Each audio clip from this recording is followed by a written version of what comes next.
Hello, Puget Sound community. This is Jake Nelko from Career and Employment Services. And today, as part of our Ask a Logger series, we're joined by Jess Columbo, an English major from the class of 2007. Jess is a digital strategist and the founder of Tiller Marketing in Portland, Oregon. She's also hosted for Take a Logger to Work, which is why I thought she'd be a really great person to have as part of this series. So thanks so much for joining us, Jess. Yeah, thanks for having me. This is fun. Yeah. And thanks, Danny, for joining us too. The first 20 minutes, 20 minutes of our call will be dedicated to an interview with Jess. And then at which point we're going to open up the conversation if there are any additional questions. So consider questions that you might want to ask Jess after the planned interview. That'll be part of this recording. So let's jump right into the questions. Jess, could you start by describing your job and, I'd say employer, but your organization? Yeah, okay. Currently, for the last 5 years, I've been a consultant, a digital and social media consultant, but it's really become more of a marketing communications consultant with a focus in the digital space. So about 5 years ago, I left Oregon Health and Science University, where I had a great experience kind of setting up shop for them, but I got a little bit tired and just ready to explore my own gig. And so I launched this practice, and the objective was to help folks in this kind of niche area. They say riches in the niches. The niche for me is the intersection of telling stories and building brands online in sectors that are heavily regulated. So I work with healthcare, higher ed, financial services and banking, cannabis, government, anybody that's got a lot of rules about what you can say about them, what they can say about themselves, especially online. I kind of help people navigate that space. And I would call myself a reluctant agency owner. After 5 years, I've been lucky enough to build enough business that I've needed to hire people to work with me. So I've got my husband in the practice with me. He's a photographer and a designer, so he does our creative work. And then we've got about 5 or 6 subcontractors that work with us and support all the different clients that we're serving. Okay, great. So you touched on a little bit with the OHSU background, but how did you get into this line of work? Oh my gosh, good question. Should I be brief? Be as brief or as lengthy as you want. Okay. I was a creative writing major at Puget Sound and just had an awesome experience, and got out and felt like in 07, 08, when we were entering into the last recession, that I would be totally lucky if I got paid to write for somebody. And I got hired at a business plan writing firm here in Portland for a couple months, and that I wasn't feeling it. So I signed up for a staffing agency called Bully Welch here in Portland that is still going today. And I said, all I want to do is get paid to write. I don't care where you place me. And they stuck me at a PR agency. And I don't think I knew what public relations was before that. I didn't know that it was a practice unto itself that was pretty complex. But at that time, Facebook had just opened up from just college kids to brands. So in 07, I'm the youngest kid at a PR agency, and I had the freedom and the encouragement to explore this thing called Facebook. That was the best accidental investment of my career. So now for 15 years, I've kind of traveled the digital and social kind of maturation of that space on behalf of brands. So I, 07, 08, wanted to get back into a classroom. So I went down to Southern California and went to graduate school at San Diego State University. And I focused on journalism, but digital journalism. And then the TLDR, too long didn't read of that, is I unfortunately in my personal life, and when I was at UPS, I lost my high school sweetheart to an overdose when I was 19. I was a sophomore or a junior. And then I started losing some other people in my life. And I got an accidental crash course in end-of-life care and in that kind of space. And there's not a lot of 19-year-olds that have experience with death and dying at that level. So I became a palliative care, a hospice volunteer at 21. And so when I left Portland and went down to San Diego to get my graduate degree, my focus became, and my research area became, how do I combine my curiosity and my love for writing and online community that I'm discovering with this group of humans who are kind of going towards the end of their life. And I know that online community can provide a lot of value for folks who are experiencing isolation, who want to find others and connect with others. And so I kind of married those two, my personal and my professional stuff. And I started focusing on wellness and patients and how we build online community for different populations of people. So I ended up back here in Portland. And after another couple years at an agency, OHSU was hiring. And I thought, holy cow, I never anticipated getting into healthcare at all. I really just continued to pull on the string of kind of my professional curiosity coupled with what was really unique about my life experience personally. Okay, that's great.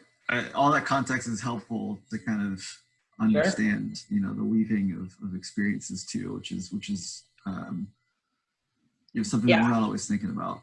Jake, I just wanted to say, I say this frequently to people that I'm mentoring, that your career journey will only be linear in retrospect, right? You will tell the story in this, and this helped me get to this, which helped me get to this, but it only makes sense when I look backwards. When you're doing it, you're like, shoot, do I take this risk? Do I say yes to that job?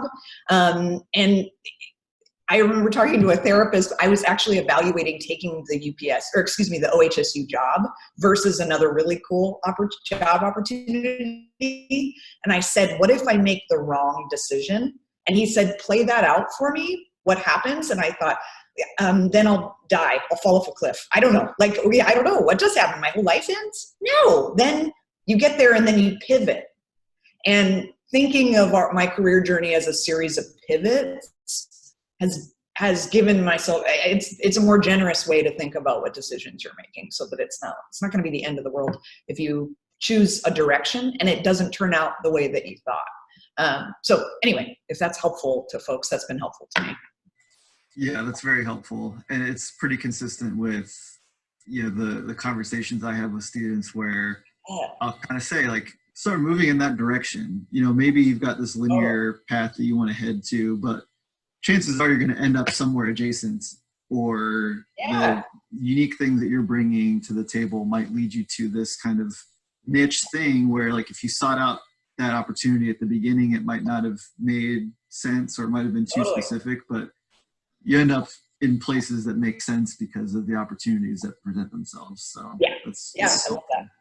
Cool. So what advice do you have for current students or a recent graduate who is trying to take their first step into your field, however you want to kind of classify your field? When I'm looking for hiring, some of the things I learned right at the jump was kind of eating humble pie. At the agency that I was at, I took out the garbage and I clipped because there wasn't online coverage. You would get a newspaper and your client was featured in it, and you'd have to cut it out and tape it into this book. And I would suck at cutting straight lines, and they would be like, do it again. And I'd be like, screw you. I was like, I'm too cool for this. And I'm also too cool to take out garbage. And I'm too good for all this. I'm a writer. I'm a poet. What am I doing here? And you eat humble pie. You take out the garbage, man. And then you get all this cool mentorship in the process. And you get exposure to things that you didn't know that you needed. And so anyway, just doing the work and being humble about it is something I had to learn. And there's going to be mean girls in your work. And there's going to be leadership that don't give you the opportunity to have a voice, but you don't deserve a voice. And if you get an opportunity, that's dope. That's so cool. There are a lot of really lovely leaders that you have and mentors that you're going to have in the jump. But I got checked a lot in the beginning, and that was really good for my ego. Although I built that back up, it's very healthy again. So that kind of work, I think, for people, when I'm looking for interns or kind of coordinators and people coming in to work with me, definitely I wouldn't just agonize over a portfolio, but doing volunteer work or doing side project work stuff so I can see examples of writing examples are really beneficial for me. I look for a good writer first, just somebody who understands cadence and voice and tone, and beyond, I can do social for myself. What does it look like if you have to do social or tell a story in a totally different brand voice? I'm working with a large public health client right now. We're doing like a public health initiative around COVID, which is a really sensitive issue. And the idea of killing your babies as a creative is really important. I've got so many ideas that aren't appropriate right now for this client, but they're good ideas, or I'm in love with them, you know what I mean? But I got to kill those babies because either it's not the right time for them, or it's not, or the client's not ready, and that's totally fair. And they're the one paying the bills, and it's their brand. So just somebody that maybe has writing chops or can show me examples of how they can take somebody else's personality or brand and kind of iterate on their own writing style. That's really beneficial to me. And building up some sort of, and documenting some sort of portfolio is really helpful to point people to. If you do not have a LinkedIn that's like filled out with a nice photo of yourself, I'm surprised at how many folks like haven't really leaned into LinkedIn. Because I definitely am going to Google you and check you out in that space. And then I want to help you network in that space. So I just highly encourage people to get set up there. Is that helpful? Yes, definitely. Cool. Yeah, and I'm sure, especially as a creative professional, it's hard to let go of your baby when you're thinking, yeah, this is new, cool, great idea, and you're so lucky to have it. You're so lucky for me to be able to use it for you, but if it's not what they need, if it's not what they want, then you're not doing your job. So that's probably a hard pill to swallow. Yeah, it's a balance. Yeah, for sure. What is shifting to thinking about your undergrad experience a little bit? What is one thing that you wish you did as an undergrad to prepare for life after Puget Sound that you didn't do, or that you didn't do as early as you wish you would have? Yeah. I wasn't able to study abroad. My study abroad, unfortunately, was taking care of family and dealing with some of the stuff that we had going on there. And I think I would have traveled internationally if I had had the privilege and opportunity to do that, just to be a better human, a bigger thinker, a more empathic human. I think the cool part about 15 years ago starting out in this space and then doing it today is that it's super rooted in like a curiosity of humans and why we do what we do and what we need. And a lot of the storytelling that I do comes back to what we would call social emotional needs that humans have. Like you're going on Facebook or TikTok or whatever you're doing online to satisfy some deep stuff that you got inside you, that you're lonely, that you're aching to be seen and validated, like all of these really core human needs. And the cool thing is that will never change. And so I think the idea of travel or just being uncomfortable or expanding your worldview would have benefited me even more to understand humans, psychology classes and sociology classes. And I had an amazing time there because I could pick and play from, I think I took a disabilities class and I was a gender studies minor. I think I would have just continued to pursue more diverse groups, opportunities, travel, if I could have, to just make me a more thoughtful person. But that's hard. You go towards what you like and what you're good at, and it's uncomfortable to be uncomfortable. So I just encourage somebody, if there's like any peak of interest around a thing, go check it out, smell it out, and see if you like it. I think I wrote for The Trail and was an editor, and I was a sports writer. And the other cool opportunities are like, I was writing about sports. I played a lot of sports, but I had to write about volleyball. I'd never played volleyball. I mean, like the things that I have unfamiliarity with, I think are the growth opportunities, right? So I think I would have pursued travel, a very long-winded way to say I would have studied abroad. Cool. And of the first 3 people I've interviewed, you're the second that said study abroad, Really? and Yes. I agree. So, yeah. Yes. Well, on the flip side, what's something that you worried about as an undergrad that you wish you would not have worried about as much? Hmm. My reputation on campus. I don't give that doesn't matter because I'm a really cool person. I wouldn't have cared so much about I had some great things in my brain. Oh, I was super wrapped. Alpha Phi was a fabulous experience. My Greek experience was really awesome. When you go out in the world and you talk about Greek, everybody has different perceptions of what Greek life is, and ours was so unique on that campus because it was small, and I had leadership opportunities, and it was just invaluable. And that community of women I am still connected with, and I really had a valuable experience there. I was really wrapped up in it, and everything was everything about the politics, the relationships, the drama, the things. And I think it was really wonderful and fun in that moment. It wasn't some of the drama was not as important as I thought it was at the time. But the leadership opportunities and the relationships were invaluable. So I think some of the stuff that you're spinning on in terms of interpersonal stuff or what happens in the world, it feels like a very small world when you're there. Or, I mean, that feels like the entire world, that campus, right? And then I think if I had gotten off campus more and I had exposure, through whether it's exchange or, other kinds of opportunities, I think just remembering that it's a much bigger world, and whether or not, I'm sure you're finding your people on that campus, you're going to find lots more out there. So the last thing I will say, and maybe directly around career, is that you will have been set up to be a really cool thinker and communicator by having this liberal arts degree.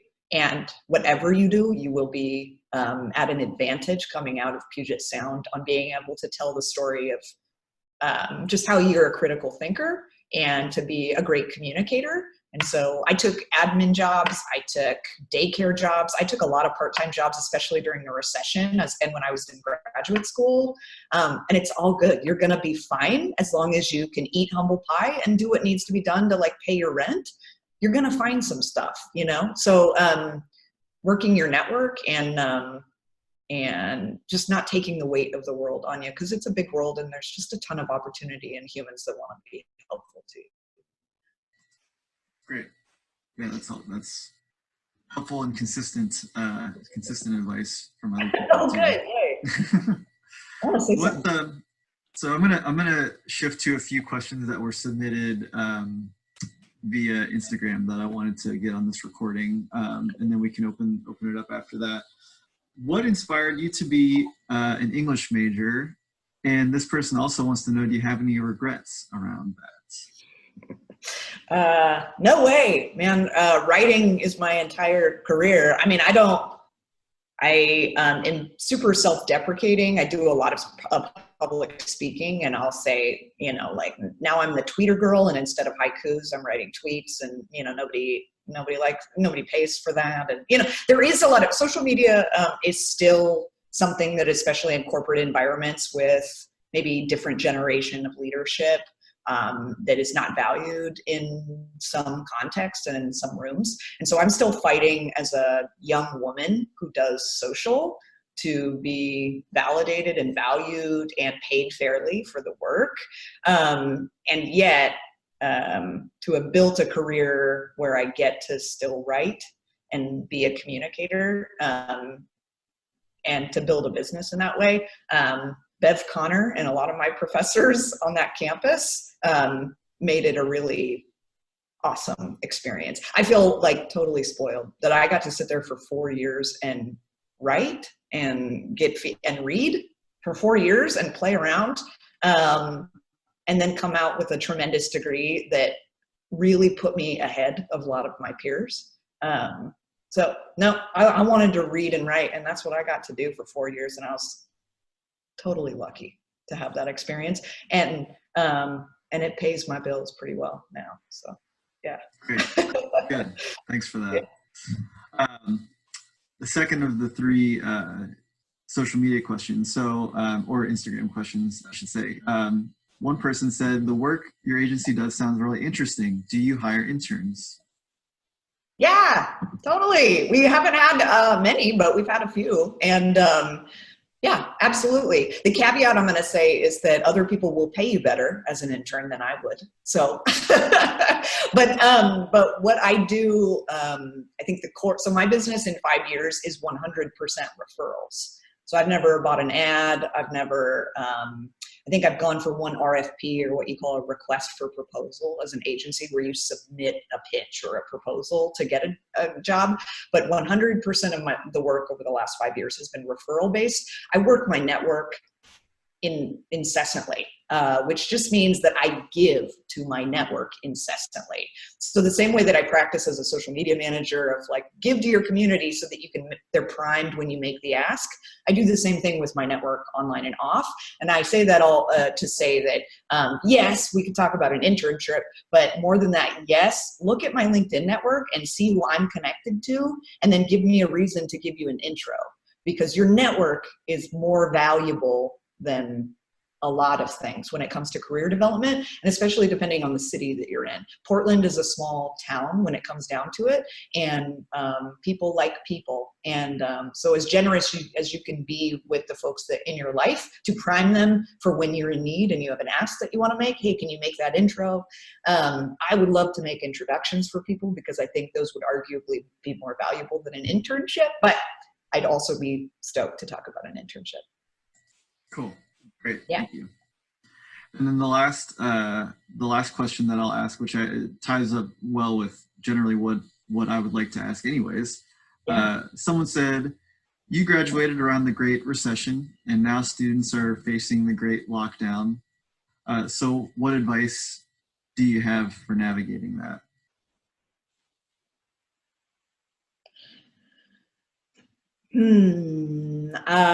It's a fabulous, obviously timely question, because everybody's thinking about it for their own family and their own personal wellness. And this will be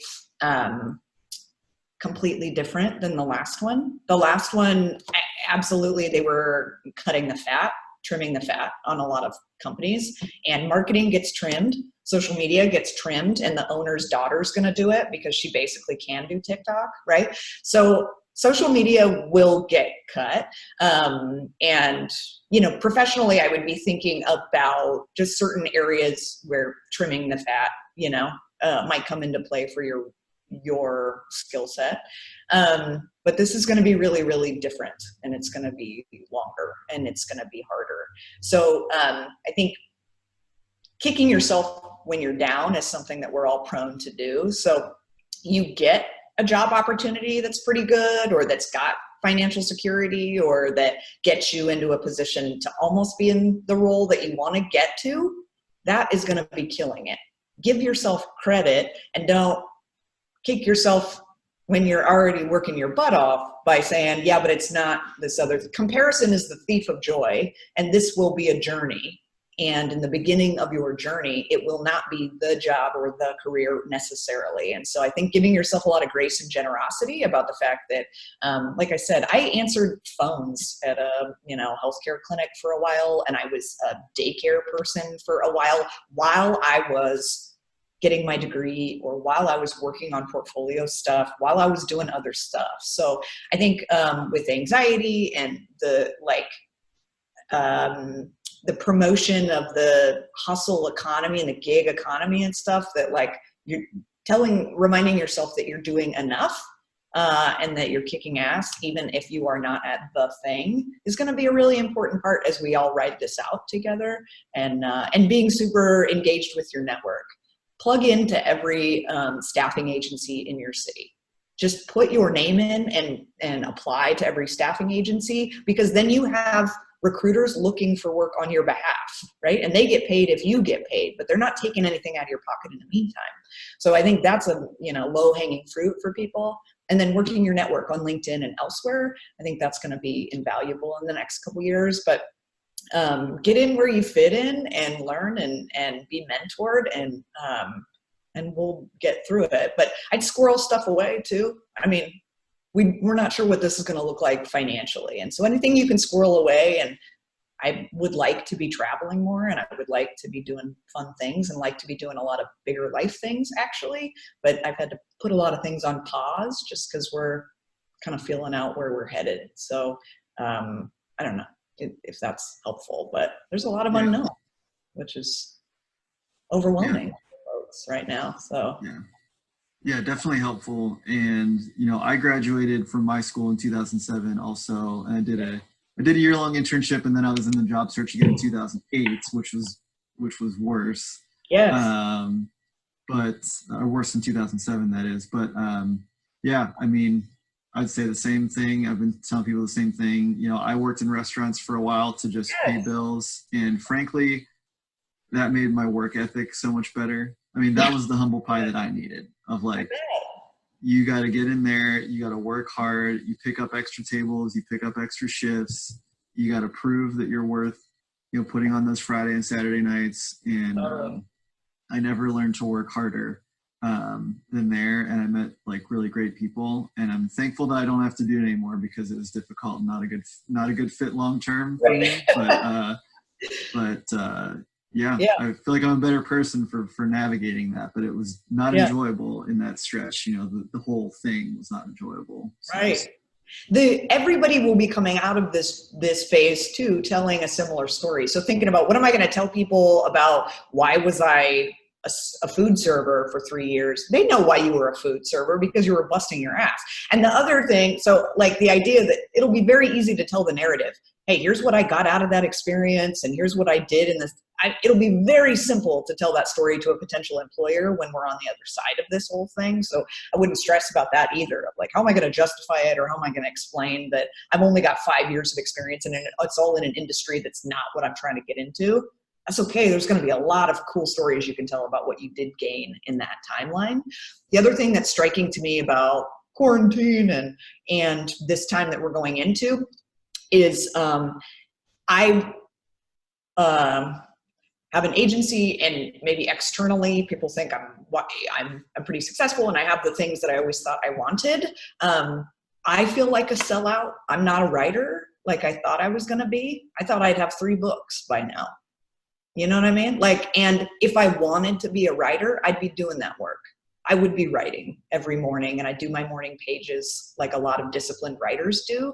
So I think there's an opportunity for us too. If you're out there grinding and maybe it's not in the area that you thought you were going to be in, do that work and do your morning pages and submit to some literary reviews. And like, this is the time for artists to be making art. And I would be remiss if I didn't say, like, make your things while you're grinding this out, and networking and connecting with people. But do the things, because the world needs your stuff, whether or not you're getting paid for it.